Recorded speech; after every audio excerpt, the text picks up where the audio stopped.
I got a new toy. Alright, got my box cutter.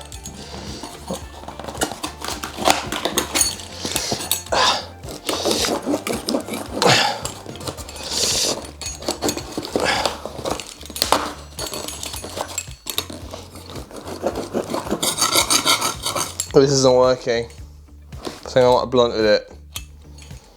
Shit. Okay. Let's just get it done. So this is DJI Mini 2. So I'm currently selling my Xiaomi Mi Drone 4K on eBay. It is a beast, and it is a pretty awesome drone, but there are some downsides to it. So especially after new regulations came at the end of last year. But anyway, so this comes with the Care Refresh bundle.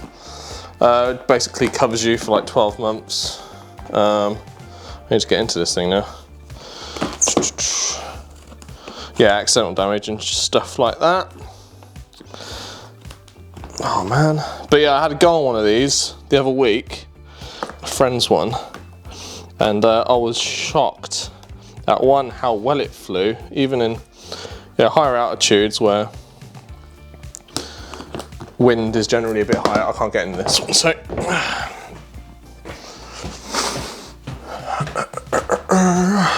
yeah. It was decent wind considering its size. I think everything has to have like an asterisk next to it considering its size, because I think it performs incredibly well for that. And yeah, ease of flying as well. Jesus, it was so good. And speed, yeah, it was just generally really cool. I was very impressed with the responsiveness as well within the app, and yeah, the feedback that you get in the video. So yeah, I thought Amazon were having, well, not an offer, but every now and again when they say, oh, buy now, pay over 5 months thing. So with that, I thought, okay, in that case, I don't need to be in any rush to get rid of my, so let's just sort this out. I don't need to be in any particular rush to sell the other one before getting this one. So paid the first installment, and then by next month hopefully I would have sold the other one. I can just pay the rest off anyway, but regardless, it's not a big deal. So here we go. Got good reviews. Okay, here's a load of propellers. Nice. What's that? 3 sets? Oh, does it only have 2 spares then? Okay, only 2 spares, fine. Oh, it's already got props installed. So it's actually got 3 pairs of spares then. Nice, comes with a little holder as well. There's the little beast. There's his little camera. Another thing I was really concerned about was, I know it says 4K, but look at the size of that thing. Tiny little sensor, but I've got to say I'm really impressed with the video quality that I've seen coming out of them. So that's good. Another reason, actually I'm going to stop with the actual unpacking and just to get everything out of this damn box. So another reason, and this has probably been said like a million times before already, but yeah, my Mi Drone 4K is enormous. So much so that the bag that I use to carry it is the size of overhead storage, overhead hand luggage that you'd put on a plane. It's a massive hindrance, and caused me to basically never take it out, because especially with a baby now, you can't really, we've got more important things to be carrying, like baby paraphernalia. And the last major drawback for the Xiaomi one is the app. is not updated anymore. I'm running it on my OnePlus 8 Pro, and it runs okay in wireless mode, but for some reason doesn't support USB Type-C connectivity. So that's another issue. There's a lot of drawbacks. Like, don't get me wrong, you get a lot of bang for buck with the Xiaomi drones, but long-term support is basically non-existent, which is a shame, because inevitably it's going to end up in landfill a lot quicker than something like this, which, from a reputable brand who will actually support the product for a long time, But yeah, anyway, that's it with the whinging. No, it doesn't come with an SD card. Okay, that's fine. I can take the SD card out of the other one.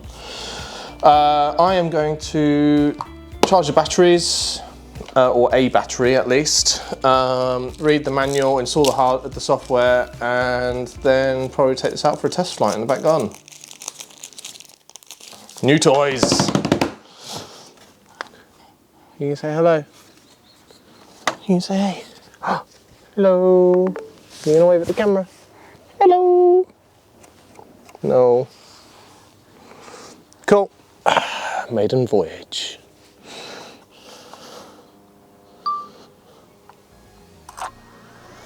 Take off. Stand back.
So I think it's fairly obvious that that wasn't all one run.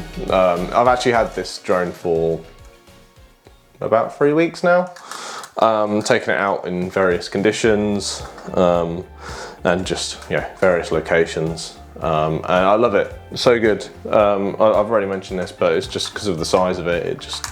You can take it anywhere, and it's really no big deal. I've even flown it in 15-mile-an-hour winds, and from the footage I played earlier on, or just now, you would never know unless you were looking at the trees moving underneath, or in the image itself. I've been really impressed with it. The video quality is great. Okay, it doesn't have D-Log, but to be honest, for some basic B-roll for some of my YouTube videos, I think it will be more than sufficient. I haven't actually been recording in 4K either. I've been chopping it or switching it down to 2.7K so I can get the 60 FPS. I think all my videos are uploaded in 1080.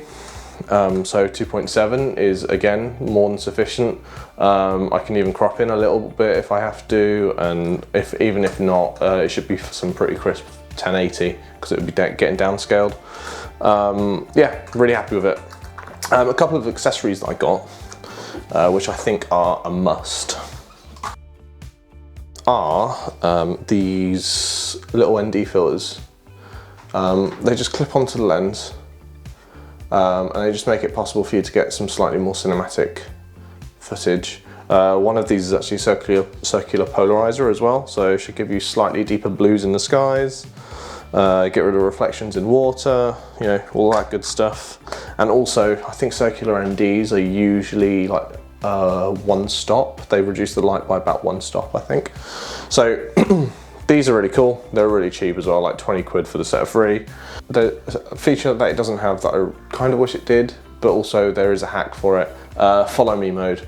This doesn't have follow me because it just doesn't have all the proximity sensors that it would need to be able to do it. Also to keep it within, you know, the weight class that it's in. However, it does have quick shots. Quick shots are pretty cool. I think it's got 4 quick shots. And there's one where actually I think in some of, no, I removed it from the last set of footage. So I'll put some B-roll up now of me using the quick shot. So there's a rotate or an orbit. It's an orbit mode, and what you can do is make sure you're in the middle of the frame, and then say which direction you want the orbit to happen in, and then you make sure you walk in that same direction. And what happens is the camera's constantly trying to go around you, but it never can. So it ends up looking like it's actually just following you. So that's one nice little hack. I'm not entirely sure I would recommend the Flymore combo pack. You get a nice bag and stuff with it, but I didn't run one battery down once. I guess it's good if you travel a lot and you're not going to be near charging points very often, but for me, I could have probably just got away with just getting the drone and, you know, the standard 1 battery that it comes with. The extra spares are quite nice, to be honest, and I think it's like an extra £100 for all the extra bits and bobs. So it kind of, it's more economical to do it this way, but equally, if you know you're not going to be using it as much as you would need to justify the extra cost, then you could probably get away with saving a few quid here and there as well, by just not getting the combo pack. So one thing that I found is if you want any kind of decent video out of it, you know, nicely balanced video, you have to use pro mode instead of auto. So you can set your shutter speed and ISO and your color balance as well. I actually just set auto white balance, but it's really the shutter speed and the ISO that were the important ones for that, because what happens in auto is it will expose for whatever's taking up the most space in the frame, which is understandable, but it means you either get really light like ground and blown out skies, or exposed for the sky but you get really dark ground, and I think there might be some, I think I might have some examples of that as well, which I could probably show. But in pro mode, you can expose properly to try and get the most dynamic range out of it. You know, again, this doesn't have D-Log, so you kind of got to do what you can. The ND filters definitely help with that. Unfortunately, because the lens is so small on this thing, you can't get a variable, not a variable ND, you can't get a graduated ND for it. I think a graduated ND would be fantastic. I tried seeing if there's any way that I could adapt ones for phones, but it doesn't look like you can even get graduated NDs for phones. So just got to do the best you can. Expose as evenly as you can. And I think some of the footage I've got is actually pretty decent in terms of exposure. So yeah, that was what was on my mind. But anyway, thanks for watching. This is my experience with the DJI Mini 2, and it is awesome. I would highly recommend it. If you like the video, consider sharing, subscribing. I think I'm just about to hit 100 subscribers, which is nuts because I'm pretty sure I only know about 5 of those people. So that's awesome. Yeah, help me grow the channel. That's it for now, and I'll see you next time.